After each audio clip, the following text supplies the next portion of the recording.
आमचा विश्वास, आमची बातमी।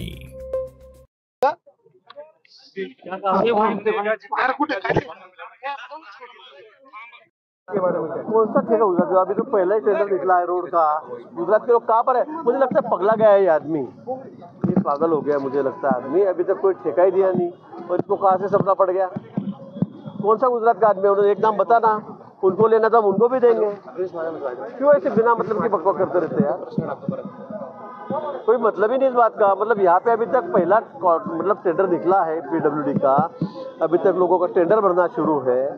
और कौन से गुजरात के लोगों को लाया? उन्होंने एक नाम बता देना मुझे कि गुजरात के आदमी को दिया कॉन्टॅक्ट करके। राऊत साहेबांची आज प्रेस कॉन्फरन्स झाली, नाशिकचा दौरा झाला, त्याच्यानंतर त्यांच्या महानगर प्रमुखाच्या लग्नाला शिंदे साहेब चालले आणि त्यांचे दुसरे जे उपनेते सुधाकर माडगूळकर आता मुख्यमंत्र्यांची भेट घेतली।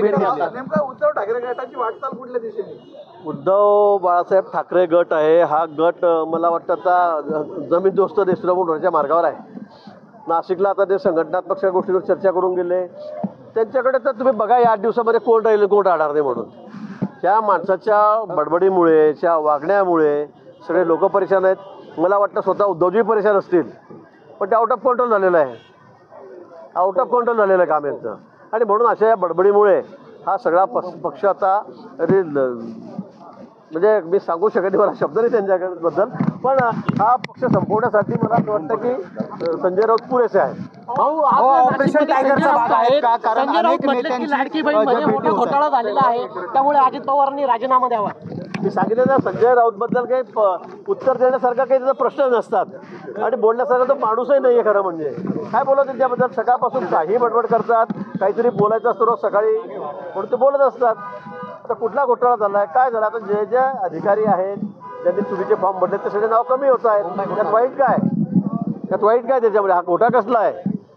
म्हणून मला असं वाटतं की संजय राऊतांना आपण एवढं गंभीर घेऊ नका, तर आपण दाखवल्यामुळे ते वाटेल बेछूट बेचाल काहीतरी वक्तव्य करत असतात। नाशिक केलं अशी देखील काय काय दत्तक नाशिक घेतलेलं होतं मुख्यमंत्री यांनी, आता अनाथ नाशिक झाले। त्यांना म्हणा तुम्ही निवडणुकीला तर समोर या, महापालिकेच्या निवडणुका आहेत आणि तुमचे किती लोक निवडून येतात तेव्हा कळेल कोण अनाथ झालंय, कोणाचा विकास झालाय, कोणी दत्तक घेतलंय। लोक तर मतदान करतील ना। तुमचा जर एवढा लोकांवर विश्वास आहे, तुम्हाला वाटतं आम्ही खूप काही तीर मारलेला आहे, तुमच्या विचार लोकांना पटत आहेत, तुमची बडबड लोकांना पटते, तर तुम्ही महापालिकेच्या निवडणुकीला सामोरे या आणि निकाल लागल्यावर आपण भेटू म्हणा। ऑपरेशन लोटस नाशिकमध्ये राबवलं होतं। गणेश गीते जे आहेत जे शरद पवार गटात गेले होते ते देखील आज आपल्या मुख्यमंत्र्यांच्या ताफ्यात दिसले, भेटीसाठी आले होते। दुसरीकडे ठाकरेंच्या सेनेचे उपनेते होते। मला कुठे गणेश कुठे आलेले आहेत? आपल्यासोबत विवाह सोहळ्याच्या दरम्यान देखील होते। विवाह सोहळ्यामध्ये तर सगळे नेते सुद्धा एकत्र असतात। नाही, मला अजून त्याच्याबद्दल काही माहिती अशी अजून काही चर्चा कुठे नाही आहे, पण नाशिक शहरामध्ये जिल्ह्यामध्ये अनेक नेते, अनेक सर्वपक्षीय नेते, प्रमुख पदाधिकारी, कार्यकर्ते हे भाजपत येण्याला उत्सुक आहेत। थोडे दिवस आपण वाट बघा, पुढे काय काय होतं ते आपल्या आठवडाभरामध्ये आपल्याला चित्र स्पष्ट होईल। काही मोठे प्रवेश असणार आहे का? सगळे मोठेच प्रवेश असतील। मी सांगितलं काही काही पक्ष नेस्तनाबूत होतील अशी परिस्थिती राहील। आपण 2 दिवस झाले मुख्यमंत्र्यांसोबत आहात, काही नाशिकच्या पालकमंत्रीपदासंदर्भात आपली चर्चा झाली आहे का? कालच मला वाटतं मुख्यमंत्री महोदयांनी आपल्याला उत्तर दिलेलं आहे, मला काही वेगळं उत्तर देणार नाही। आपण काही चर्चा झाली आहे? आता आम्ही सध्या कुंभमेळा मंत्री आहे, मोठी जबाबदारी आहे आपल्याला। कुंभ अतिशय सुंदर, स्वच्छ, सुरक्षित करायचं आहे, तेच आपण बघू। जेव्हाही निर्णय होईल, सगळ्या पक्षांमध्ये एकमत होईल, त्यावेळेला जाहीर होईल। भाऊ, कालच्या भेटीला राजाभाऊ वाजे खासदार आहेत, त्यांना बोलवलं नव्हतं अशी माहिती आहे। कोण? चांगलं आहे ना, मग काय वाईट काय? लग्नामध्ये कोणी जाऊ शकतं। भाऊ, कालच्या बैठकीच्या दरम्यान खासदार वाजेंना बोलवलं नव्हतं अशी काय माहिती आहे? कोणाला? खासदार वाजे, नाशिकचे खासदार। नाही, कसं खरं म्हणजे फक्त तिथे मंत्र्यांनाच बोलवलेलं होतं, आमदारांनाही कुणालाही आमंत्रण नव्हतं आपण का।